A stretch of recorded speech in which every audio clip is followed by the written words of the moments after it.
2 ઇંચથી ઓછો વરસાદ પડ્યો છે, તેમ છતાં પાટણના અલગ અલગ વિસ્તારની અંદર આજે મસ્ત મોટા ખાડાઓ અને ખાડાનું રાજ્ય થઈ ગયું છે.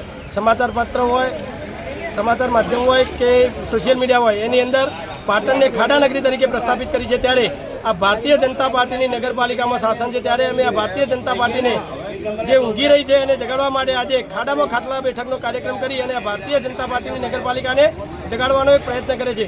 જ્યારે ભારતીય જનતા પાર્ટીના કોઈ આગેવાન આવવાના હોય, કોઈ મંત્રી કે સંત્રી આવવાના હોય, ત્યારે ભારતીય જનતા પાર્ટીના શાસકો તે જગ્યા ઉપર રોડની ઠીકરા મરાવી દે છે. બંપ આવતા હોય વચ્ચે તો બંપને હટાવી દે છે, દવાનો છંટકાવ કરી દે છે, તેમજ ગંદકી પડી હોય તો ગંદકી પણ ઉઠાવી લે છે. ત્યારે આ પાટણની જનતા અહીંયા ટેક્સ ભરે છે નગરપાલિકામાં, ત્યારે પાટણની જનતાને સગવડો મળવી જોઈએ.